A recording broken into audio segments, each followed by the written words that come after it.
السلام عليكم ورحمة الله وبركاته. الحمد لله نحمده ونستعينه ونستغفره ونؤمن به ونتوكل عليه ونعوذ بالله من شرور أنفسنا ومن سيئات أعمالنا. من يهده الله فلا مضل له ومن يضلل فلا هادي له. ونشهد أن لا إله إلا الله وحده لا شريك له.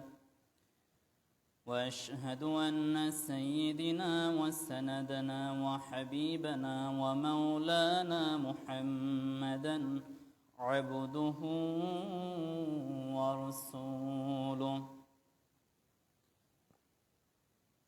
الذي أرسله بالحق بشيرا ونذيرا وداعيا إلى الله بإذنه وسراجا منيرا.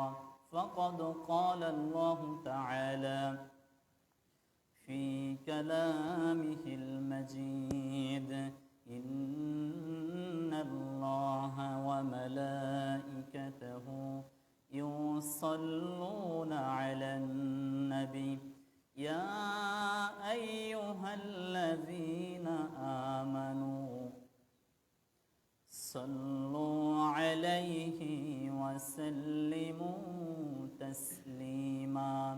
اللهم صل على محمد وعلى آل محمد كما صليت على إبراهيم وعلى آل إبراهيم إنك حميد مجيد. اللهم بارك على محمد وعلى آل محمد كما باركت على إبراهيم وعلى آل إبراهيم إنك حميد مجيد. আলহামদুলিল্লাহ, শুকরিয়া রব্বুল আলামিনের দরবারে আমরা যারা জুমার সালাত আদায়ের জন্য মসজিদে আসতে পেরেছি সকলে বলে আলহামদুলিল্লাহ। বাংলার আজকে 7ই অগ্রহায়ণ, আরবি জমাদিউল আউয়ালের আরবি মাসের 19 তারিখ। আমরা গত কয়েক জুমা যাবত কিছু আমল, যে সমস্ত আমলের মাধ্যমে আমরা জান্নাত পাবো, সেই আমলগুলো বিষয়ে কথা শুনতেছিলাম।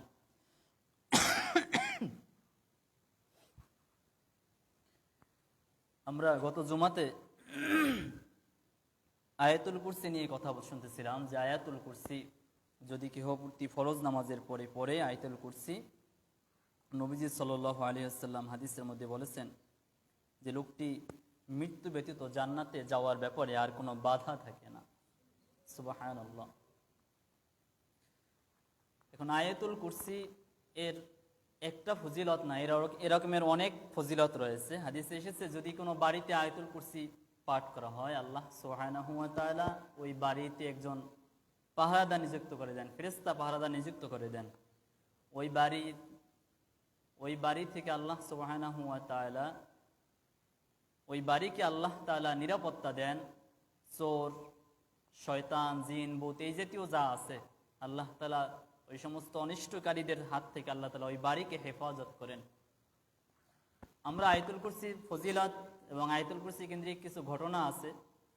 এই ঘটনাটা আমিও বলেছি, স্যারও বলেছে কোন এক সময় মসজিদে কথা বলতে গিয়ে, যে আবু হুরায়রা রাদিয়াল্লাহু আনহু রাসূল কারীম সাল্লাল্লাহু আলাইহি ওয়াসাল্লামের বিশিষ্ট সাহাবী এবং সবচেয়ে বেশি হাদিস বর্ণনা যিনি করেছেন আবু হুরায়রা রাদিয়াল্লাহু আনহু।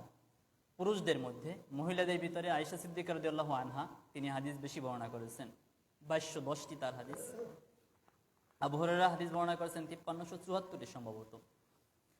এখন ওনার একটা হাদিস, সেখানে নবী সাল্লাল্লাহু আলাইহি ওয়াসাল্লাম একটা হাদিস উনি বর্ণনা করেছেন, যেখানে বলা হয়েছে একবার আবু হুরায়রা রাদিয়াল্লাহু আনহু পাহারাদার নিযুক্ত হয়েছিল বাইতুল মাল, অর্থাৎ যাকাত ফিতরা যেখানে জমা রাখা হয়, রাষ্ট্রীয় কোষাগার যে সম্পদ যেখানে জমা রাখা হয়, ওই সম্পদ, ওই খাদ্য খাবার পাহারাদারের জন্য আবু হুরায়রা রাদিয়াল্লাহু আনহুকে নিযুক্ত করা হলো। এক রাতে হঠাৎ করে উনি দেখতে পাচ্ছেন যে এক চোর আসছে। চোর এসে গম, এই জাতীয় যে খাদ্য খাবার যেগুলো আছে এগুলো চুরি করে, লুট করে নিয়ে যাচ্ছে। তা আবু হুরায়রা রাদিয়াল্লাহু আনহু এটা দেখার পরে ওই চোরকে ধরলেন। ধরার পরে যখন আবু হুরায়রা রাদিয়াল্লাহু আনহু তাকে ধরার পরে চোর অনুনয় বিনয় শুরু করলো যে দেখো, আমি খুব অভাবী, আমার স্ত্রী ছেলে মেয়ে যারা আছে এদের নিয়ে আমার চলতে অনেক কষ্ট হয়, এজন্য আমি এই পথ অবলম্বন করেছি। স্বাভাবিকভাবে আমাদের দেশে যখন আমরা চোর ধরি, চোর ধরার পরে চোরের মুখ থেকে যে কথাগুলো আসে, ওভাবেই চোর কথা ব্যক্ত করেছে যে আমাকে ছেড়ে দাও, আমি আর আসবো না, ভুল হয়েছে, আমার অভাবের জন্য আমি এই পথ অবলম্বন করেছি। আবু হুরায়রা রাদিয়াল্লাহু আনহুর খুব দয়া হলো। যখন দয়া হলো, একটা পর্যায়ে তাকে ছেড়ে দেওয়া হলো। সকাল হলো, নবী সাল্লাল্লাহু আলাইহি ওয়াসাল্লামের দরবারে আবু হুরায়রা রাদিয়াল্লাহু আনহু উপস্থিত। রাসূল করিম সাল্লাল্লাহু আলাইহি ওয়াসাল্লাম এর কাছে যখন এই ঘটনাগুলো বললো, তখন নবী সাল্লাল্লাহু আলাইহি ওয়াসাল্লাম তাকে বললেন যে আবু হুরায়রা, তুমি যাকে ছেড়ে দিয়েছো সে আগামীকাল আবার আসবে। দেখা গেল দ্বিতীয় দিন ঠিক রাত যখন গভীর হলো, দ্বিতীয় দিন একই আকৃতি ধারণ করে একই ব্যক্তি আবার সেই মাল, বাইতুল মালের যে সম্পদ সেখান থেকে চুরি করে নিয়ে যাচ্ছিল। আবু হুরায়রা এবারও ধরলেন। ঠিক প্রথম দিনের মতো সে অনুনয় বিনয় করতে শুরু করলো, আমাকে ছেড়ে দাও, আমি আর আসবো না। এভাবে সে অনুনয় বিনয় করলো। দ্বিতীয় দিন যখন সকাল হলো, নবীজি সাল্লাল্লাহু আলাইহি সাল্লামের দরবারে আবু হুরায়রা রাদিয়াল্লাহু আনহু উপস্থিত হলেন। উপস্থিত হওয়ার পরে এবার নবীজি সাল্লাল্লাহু আলাইহি সাল্লাম বললেন, যাকে তুমি ছেড়ে দিয়েছো তৃতীয় দিন আবার আগামীকাল আবার আসবে। এবার নবী সাল্লাল্লাহু আলাইহি সাল্লামের কথা আবু হুরায়রা রাদিয়াল্লাহু আনহু মনে প্রাণে বিশ্বাস করেছেন এবং তিনি যে নবী সাল্লাল্লাহু আলাইহি সাল্লাম যা বলেছেন তা হবেই। দেখে গেল তৃতীয় দিন ওই চোর আবার উপস্থিত হওয়ার পরে সে তৃতীয় দিন আবার ওই একই ঘটনা ঘটালো। এবার আবু হুরায়রা রাদিয়াল্লাহু আনহু ওই চোরকে এমন ভাবে ধরলো যে কোনো অবস্থাতেই তাকে সে ছাড়বে না। অনুনয় বিনয় করলো, কোনো কারণ ছাড়ার কোনো, সে ছাড়বে না এই মর্মে যে তোমাকে আমি নবী সাল্লাল্লাহু আলাইহি সাল্লামের দরবারে নিয়ে যাব। তুমি যে কাজ করেছো পরপর 3 দিন, তুমি প্রথম দিন বললে যে আমি আর আসবো না, দ্বিতীয় দিন বললে আমি আর আসবো না, তৃতীয় দিন আবার এসেছো, এবার আর তোমার কোনো ছাড় নেই। যাই হোক, তাকে যখন ধরা হলো শক্ত করে, একটা পর্যায়ে ওই চোর তখন বলতেছে যে আমি তোমার এখান থেকে চুরি করার জন্য যে মাল সামান আমি নিয়ে যাচ্ছিলাম, তুমি আমাকে ধরেছো, কিন্তু আমি একটা দোয়ার কথা, কোরআনুল কারীমের একটা দোয়া আছে, কোরআনুল কারীমে একটা আয়াত আছে, যে আয়াতটা পড়লে তোমার এখান থেকে আর কখনো কিছু চুরি হবে না। সুবহানাল্লাহ। তখন আবু হুরায়রা রাদিয়াল্লাহু আনহু তাকে জিজ্ঞেস করলো সে আয়াতটি কি? তখন সে বলল যে সে আয়াতটি হলো কুরআনুল কারীমের সূরা বাকারার 255 নম্বর আয়াত, আয়াতুল কুরসি। আয়াতুল কুরসি তুমি পাঠ করলে তোমার এখান থেকে আর কখনো কিছু চুরি হবে না। তখন তাকে ছেড়ে দিল যে তুমি যেহেতু চুক্তিবদ্ধ হয়েছো, তুমি আমাকে একটা ফজিলাতপূর্ণ একটা কথা বলবে, আয়াতের কথা বলবে, আমি তোমাকে ছেড়ে দেব। ঘটনাটা গিয়ে নবী করিম সাল্লাল্লাহু আলাইহি সাল্লামের কাছে বলা হলো। তখন নবী সাল্লাল্লাহু আলাইহি সাল্লাম আবু হুরায়রা রাদিয়াল্লাহু আনহুকে বললেন, আবু হুরায়রা, তুমি কি ওই চোরকে চিনতে পেরেছো? সে উত্তর করলো, ইয়া রাসূলুল্লাহ সাল্লাল্লাহু আলাইহি সাল্লাম, আমি তাকে চিনতে পারি নাই। যে চোরের কথা আপনি বললেন ওই চোরকে আমি চিনতে পারি নাই, চোর কে? তখন নবী সাল্লাল্লাহু আলাইহি সাল্লাম বললেন, যে চোরকে তুমি ধরেছিলে ওই চোর হলো একজন মিথ্যাবাদী, কিন্তু সে যে কথাটি বলেছে সে সত্য কথা বলেছে।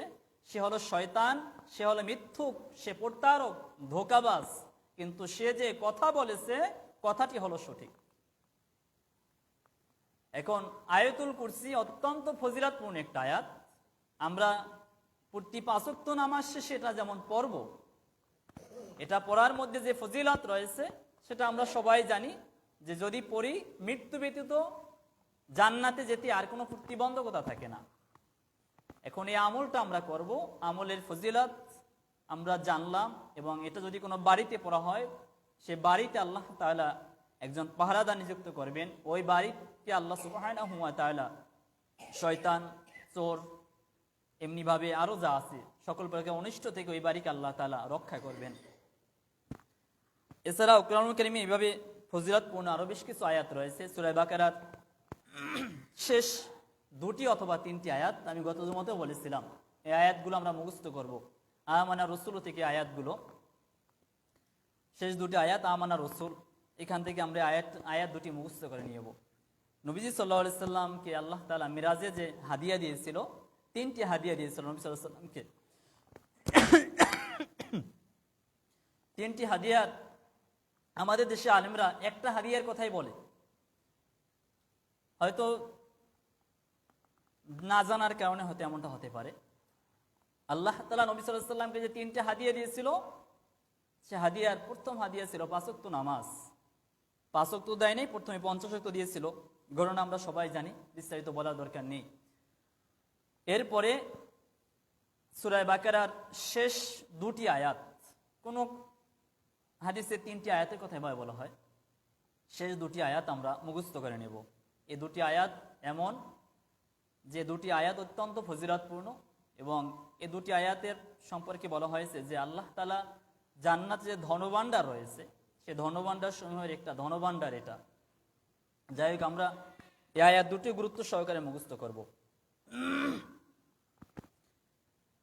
এছাড়া আরেকটা বিষয় নবী সাল্লাল্লাহু আলাইহি সাল্লামকে হাদিয়া স্বরূপ দেওয়া হয়েছিল, সেটা হলো উম্মতের জন্য ক্ষমা।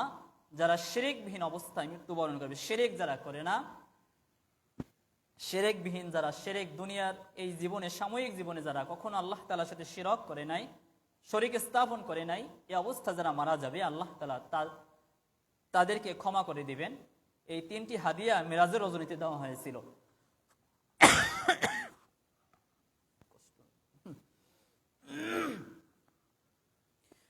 যাই হোক, আমরা কথা শুনতেছিলাম যে আল্লাহ সুবহানাহু ওয়া তাআলা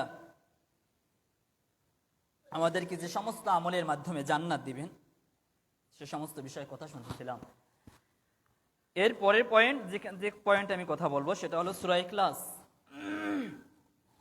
আমরা জানি সূরা ইখলাস কুরআনুল কারীমে অন্যতম একটি সূরা।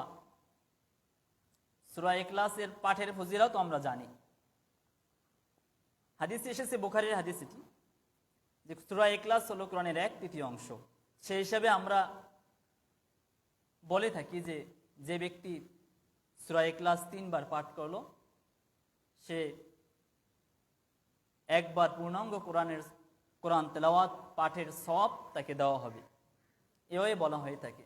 কিন্তু সূরা ইখলাসের এই হাদিসটি বাদেও আরো ফজিলতপূর্ণ একটা হাদিস, যেটা মুসনাদে আহমদ অন্যান্য হাদিসের কিতাবে বলা হয়েছে, হাদিসটি অনেকে মুহাদ্দিসিনে কেরাম সহিহ বলেছেন, যে হাদিসটি হলো সূরা ইখলাস যদি কেউ 10 বার পড়ে, সূরা ইখলাস কয়বার? 10 বার, আল্লাহ তাআলা তার জন্য জান্নাতের মধ্যে একটা বাড়ি নির্মাণ করবেন। সুবহানাল্লাহ। এখন এই ফজিলতপূর্ণ কুরআনুল কারীমের এমন ফজিলতপূর্ণ সূরাগুলো আমরা যদি পড়ি, এখানে আমাদের জন্য লাভ, কিন্তু আমরা এগুলো অবহেলা করি। সূরা ইখলাস পাঠ করতে তো আমাদের অনেক সময়ের দরকার হয় না, কিন্তু সূরা ইখলাস শুদ্ধভাবে পড়া একটা বিষয় এখানে আছে। আমরা যদি এই সূরা ইখলাসকে শুদ্ধভাবে না পড়ি, এখানে কুল, এখন এটা যদি আপনি বলেন কুল হু আল্লাহু আহাদ, তাহলে হবে কি? অর্থ পরিবর্তন হয়ে যায়, যে সর্বশক্তিমান আল্লাহকে ধরে ধরে খাও, এভাবে অর্থ আসে। আর যদি বলেন কুল হু আল্লাহু আহাদ, বলো আল্লাহ এক। এখন আমরা বলার ক্ষেত্রে একটু শুদ্ধভাবে বলার চেষ্টা করবো এবং মুখস্থ করবো। যাদের শুদ্ধ নেই, শুদ্ধভাবে শেখার চেষ্টা করব। যারা জানে না, যারা জানে তাদের কাছে যাবেন যে আমার এই সূরা ইখলাস শুদ্ধ হচ্ছে কিনা। আমরা স্বাভাবিকভাবে যারা নামাজ পড়ি, হয়তো যারা 2টা সূরা জানি, 3টে সূরা জানি, সূরা ইখলাস আমাদের মুখস্থ আছে, সূরা কাউসার মুখস্থ আছে, আর সূরা ফাতিহা। কিন্তু আমরা এই 3টা সূরাই, যাদের 3টা সূরা মুখস্থ আছে, আমার বিশ্বাস যে এই 3টার বাহিরে আরেকটা বলা যায় সেটা হলো সূরা আসর। এটা হয়তো আমাদের মুখস্থ আছে, কিন্তু এই সূরাগুলো শুদ্ধভাবে পড়তে হবে আমাদের। যাই হোক, সূরা ইখলাস কুরআনুল কারীমের অন্যতম একটি সূরা। সূরা ইখলাস যদি আমরা 10 বার পড়ি, আল্লাহ তাআলা আমাদের জন্য জান্নাতে কি নির্মাণ করবেন? একটা বাড়ি নির্মাণ করবেন। এখন জান্নাতের মধ্যে একটা বাড়ি কে নাই আমরা চাই, সবাই আমরা চাই যে আমাদের জন্য জান্নাতের একটা বাড়ি নির্মাণ করা হোক। এমনই দুষ্টামি করো না।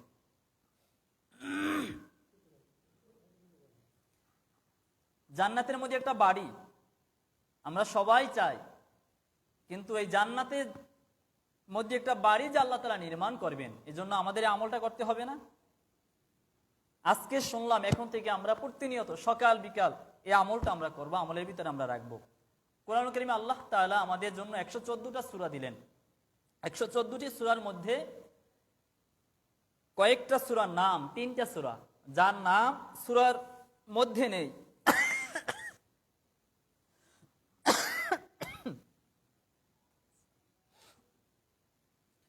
যার নাম সূরার মধ্যে নেই, একটা হলো সূরা ফাতিহা। পড়েন দেখেন, সূরার মধ্যে নামটা নেই। এরপরে সূরা ইখলাস। ইখলাস মানে কি এটা বুঝতে হবে। সূরা ইখলাসের নাম সূরার মধ্যে নেই। আর একটা সূরা আছে সূরা আম্বিয়া, এই সূরার নাম সূরার মধ্যে নেই। এখন আমরা সূরা ফাতিহা পড়ি।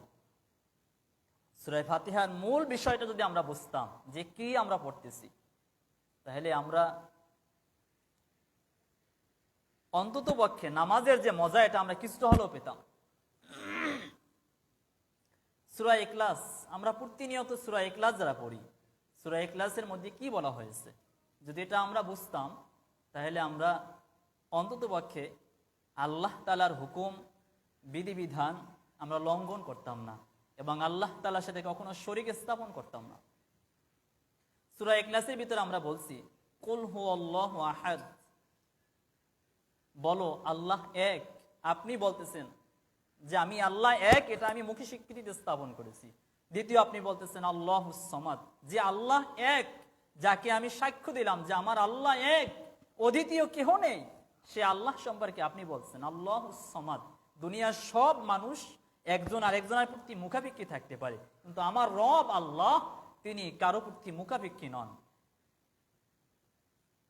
আমরা দুনিয়ার মানুষ একটু সমস্যা পড়লে মানুষের কাছে যাই, যে কোনো একটা সমস্যার জন্য আমরা একজন আরেকজনের কাছে গিয়ে ধর্ণা দিই, কিন্তু আমাদের রব যিনি আল্লাহ তিনি কারো কাছে মুখাপেক্ষী নন।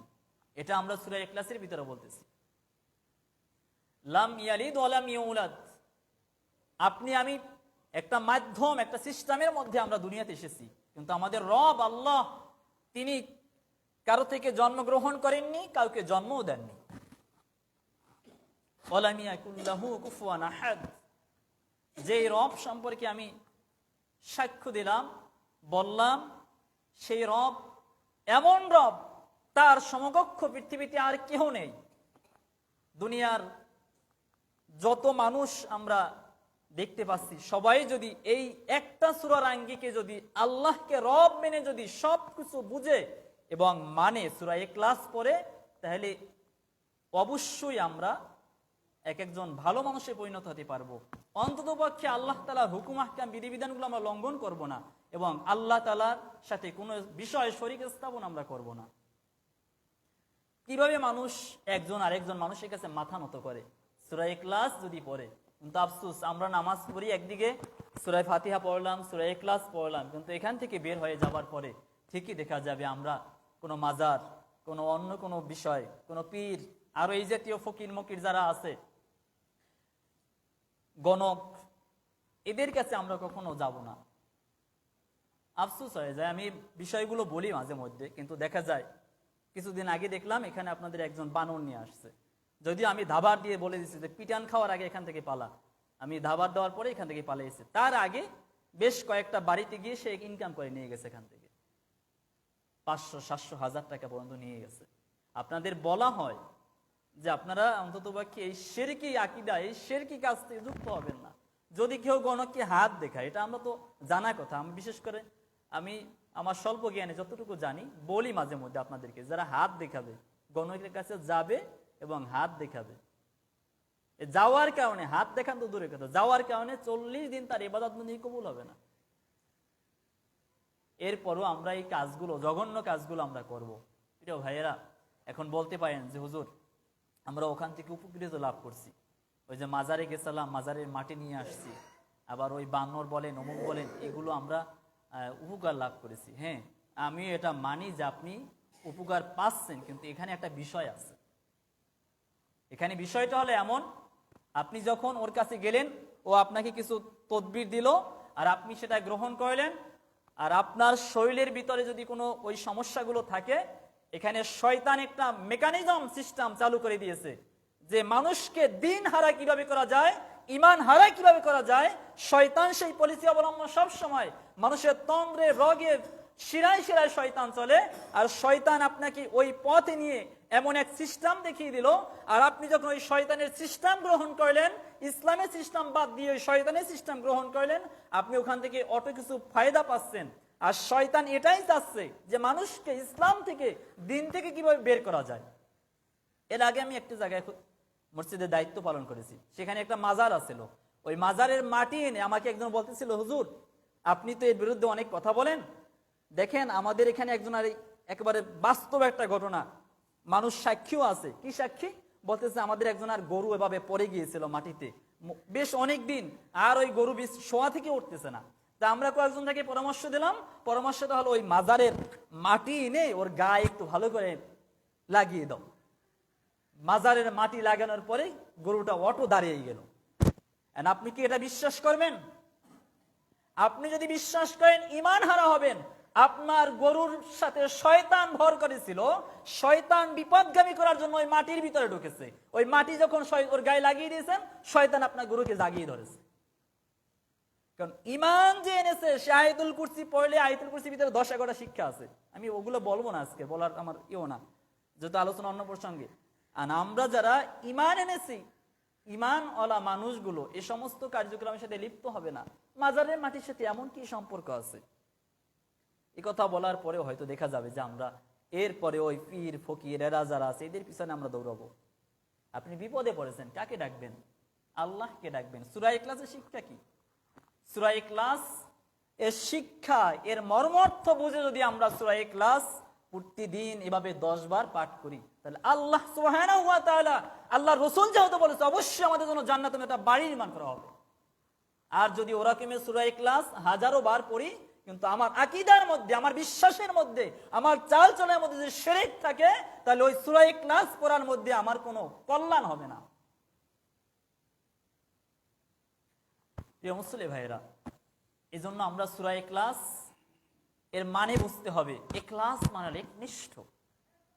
আর সূরার নাম সূরার মধ্যে নেই, ওর মধ্যে যে বিষয়গুলো আছে ওগুলো হলো ঈমানের সাথে সম্পৃক্ত, এজন্য ওটার নাম হয়েছে ইখলাস। আপনি যদি বলেন আল্লাহ এক, আমি যে আল্লাহ একের কথা বললাম, অদ্বিতীয় কেহ নেই, তিনি কারো প্রতি মুখাপেক্ষী নন, তিনি কারো থেকে জন্মগ্রহণ করেননি, জন্ম দেননি, এই বিষয়গুলো আপনি যে বলতেছেন তার সমকক্ষ কেহ নেই, এই সবগুলো হলো ঈমানের সাথে সম্পৃক্ত, আপনার অন্তরের সাথে সম্পৃক্ত। আপনি যদি বুঝে বুঝে এগুলো সাক্ষী দেন, তাহলে এটার নামই হবে ইখলাস। আর যদি না বুঝে তোতা পাখির মতো পড়তে থাকেন, সূরা জুমার ভিতরে একটা আয়াত আছে যে আমাদের অবস্থা হলো এমন যে আমরা কোরআন বহন করি, কিন্তু এই কোরআন বহন করার পরে এর মধ্যে যে কি আছে সেটা আমরা জানি না। উদাহরণটা এমন না, আল্লাহ তাআলা বলছেন আল্লাযীনা ইয়াহমিলুনা, আয়াতটা হলো এমন যে গাধা তার পিঠে বহন করতেছে, কাঠ বহন করতেছে, যা বহন করুক, গাধা বোঝে না যে সে কি বহন করেছে। আমরা যারা মুমিন, ইসলাম মান্য করার চেষ্টা করি, আমাদের মধ্যে এমন কিছু মানুষ আমরা আছি যারা ওই বই পুস্তক বহন করি, কোরআন আমরা বহন করি, কাঁধে বহন করি, বাড়িতে রাখি, বুকে জড়িয়ে রাখি, কিন্তু কোরআনের মধ্যে কি আছে ওটা আমরা বুঝি না। এটাই ওভাবে বলা হয়েছে সূরা জুমার ভিতরে। প্রিয় মুসলিম ভাইরা, এজন্য আমরা সূরা ইখলাস বুঝে বুঝে পড়ব। সূরা ইখলাস প্রতিদিন যদি 10 বার পড়ি, কি হবে আমাদের ফজিলত? বলেন কি হবে? আল্লাহ তাআলা প্রতিদিন আপনি যতবার পড়েন, সকাল বিকাল পড়েন, আল্লাহ তাআলা আপনার জন্য জান্নাতে একটা বাড়ি নির্মাণ করবেন। এখন বলতে পারেন, কিছু পেজডিমারা মুসল্লি থাকতে পারেন আমাদের মধ্যে, আমাদের এখানে কেউ নেই, হয়তো মাইকে যত দূরে অনেক শব্দ যায়, হুজুর আমি যদি প্রতিদিন 100 বার পড়ি তাহলে 100টা বাড়ি তৈরি হবে। হয়তো বলতে পারে যে আমার এত বাড়ি দিয়ে আমি কি করব, দুনিয়ার একটা বাড়ি তো আমার হয়ে যাচ্ছে। প্রিয় ভাইরা, একটা হাদিসটি এভাবেই, তবে কতদূর সহি সেটা আমি বলতে পারছি না, বলি বুঝবার জন্য, যে ব্যক্তি সর্বশেষ জান্নাতে যাবে, কয়লা পুড়ে ছারখার হয়ে যাবে, সেও দুনিয়ার সমান 10টা জান্নাত তাকে দেওয়া হবে। যদি এটাই হয় তাহলে আপনার জান্নাতে আপনি যাবেন, সেখানে তো দুনিয়ার মতো দিয়ে একটা জান্নাতে আপনাকে দেওয়া হয়। এখানে যদি 100টা বাড়ি, 500টা বাড়ি, 1000 বাড়ি, কোটি বাড়ি তৈরি হয়, তারপরেও তো আপনার এই দুনিয়ার এই বাড়িগুলো আপনার তারপরও জায়গা থেকে যাবে। এজন্য আপনি আমল করেন যে আল্লাহ তাআলা আমাকে জান্নাত দান করবেন, জান্নাতে একটা বাড়ি নির্মাণ করবেন আমার জন্য, ওই নিয়াত এবং ওটা বিশ্বাস করে ইমানটাকে পরিশুদ্ধ করে তারপর আমাদেরকে আমল করতে হবে। ইমান হলো 3টে জিনিসের সমষ্টির নাম। একটা হলো মুখে স্বীকৃতি দেওয়া, ইকরার বিল লিসান, তাসদিক বিল জিনান, আমল বিল আরকান। আমি মুখে স্বীকৃতি দিলাম আল্লাহ এক, আমি মুখে বললাম যে না আমলটা এটা নবী বলেছেন এটাই সঠিক, মুখে বললেন, এবার ইমানে ওটা সাক্ষ্য দিতে হবে, ইমানে ওটা বলতে হবে, ইমান দিয়ে ওটা বিশ্বাস করতে হবে। এরপরে ইকরার বিল লিসান, তাসদিক বিল জিনান, আমল বিল আরকান, আমলে ওটা পরিণত করতে হবে, যে আমি যে কথাটা বললাম এটার উপর আমল করতে হবে ইমান সঠিক রেখে, তাহলেই কেবল আমাদের এই আমলগুলোর আমরা সওয়াব পাবো। যাই হোক, এরপরে আমরা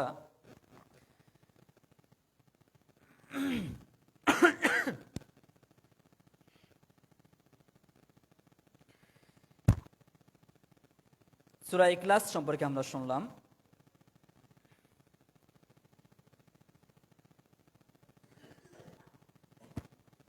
এরপর আরেকটা হাদিস বলে আমি আলোচনা শেষ করবো। নবী সাল্লাল্লাহু আলাইহি ওয়াসাল্লাম বলেছেন, জান্নাতে যাওয়ার এক অন্যতম একটা আমল হলো লা হাওলা ওয়ালা কুওয়াতা ইল্লা বিল্লাহ। অনেক কঠিন বলা, তাই না?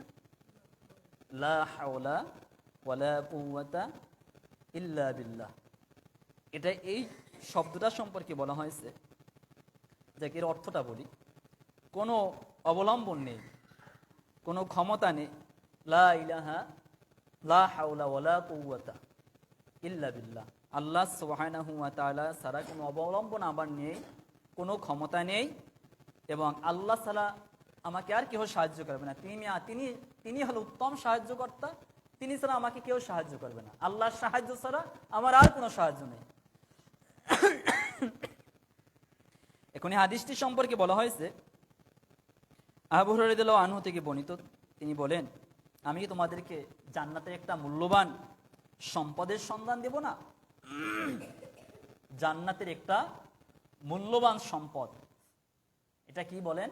লা হাওলা ওয়ালা কুওয়াতা ইল্লা বিল্লাহ। এই আমলটা আমরা করব। হাদিসটি বুখারী মুসলিমের হাদিসটি এসেছে। আর একটা বর্ণনা এসেছে, জান্নাতে যে মূল্যবান সম্পদ তা হলো লা হাওলা ওয়ালা কুওয়াতা ইল্লা বিল্লাহ।